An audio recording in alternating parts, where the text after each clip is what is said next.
Back again. Today I'll be making stuffed peppers. It's actually my first time making stuffed peppers. I've never made them before. Since I'm not a big fan of meat, I'm going to make them vegetarian style, and I've had a lot of requests for vegetarian recipes. So what I'll be doing is showing you the process. I did start off the video with the ingredients, the main ingredients, so you can kind of look at those if you need to go shopping. So what I'll start off with is showing you how to cut the pepper.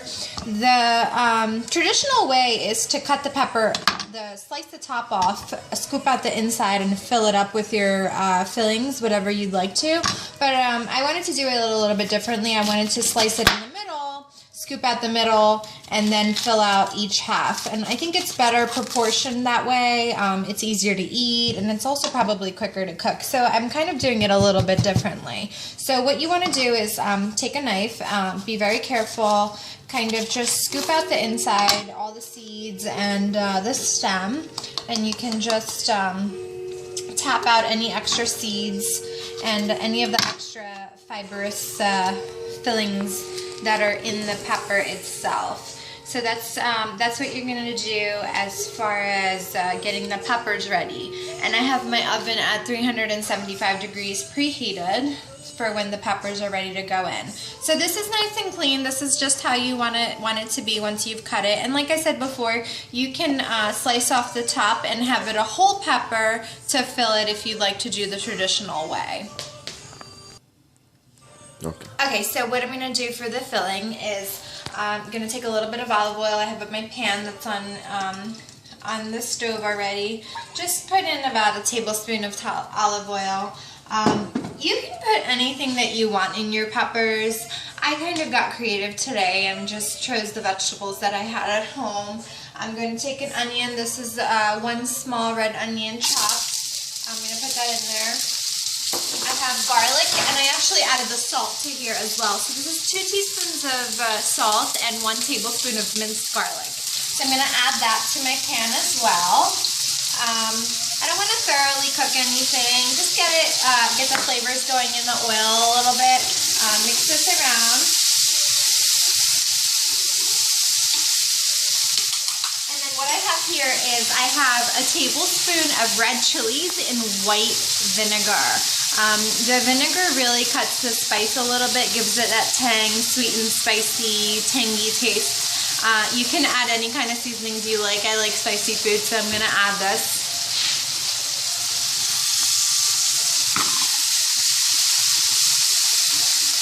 Mix that around, and like I said before, I'm not going to cook the vegetables thoroughly. I just want the flavor to be enhanced a little bit in the oil. Just gonna stir this around, and I'm going to add my tomato. This is one medium-sized tomato that's I chopped up already.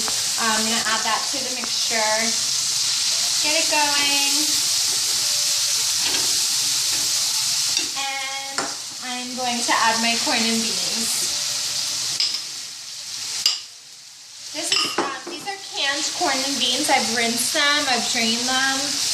You can use fresh corn, make it yourself. You can use dry beans and cook them if you'd like to. I have time constraints after work. I like to make quick meals, so I do use canned food often. Remember that canned vegetables are okay to use. They're canned at their peak freshness. Just be careful with the sodium amount. You want to kind of rinse them. The preservatives that are used in canned vegetables are high in sodium. So kind of mix this around. What I have also to add to this is 1 cup of cooked brown rice. I pre-cooked the rice already before. You can use the minute rice and cook it if you'd like. Or you can use regular brown rice. It takes a little bit longer than the traditional white rice because it's got a lot more fiber in it. Brown rice is a lot more nutritious, and it's a healthier choice than white rice. And it's actually really filling. So what I'm going to do is I'm going to mix all these ingredients together.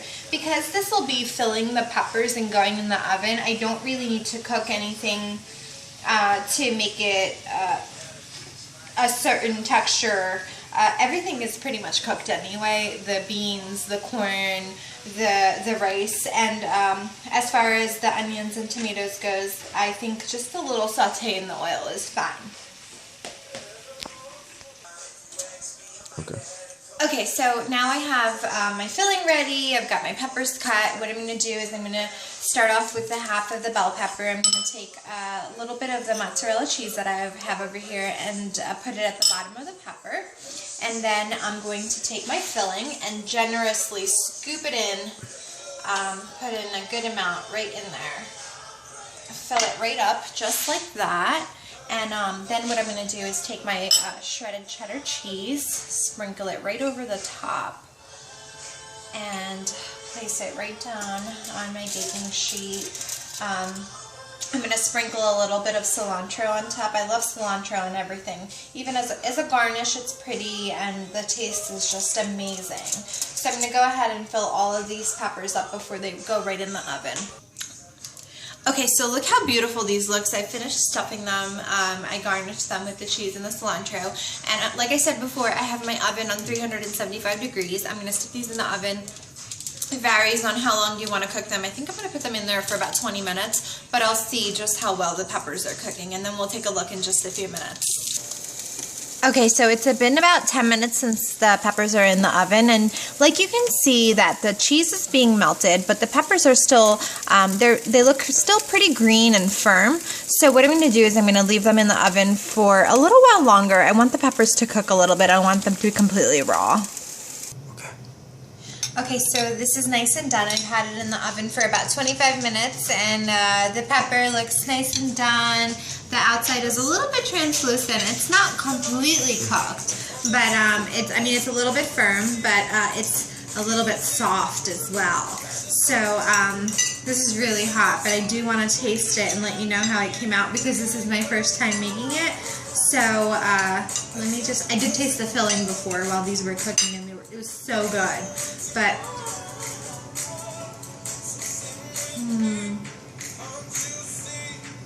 hot, but amazing.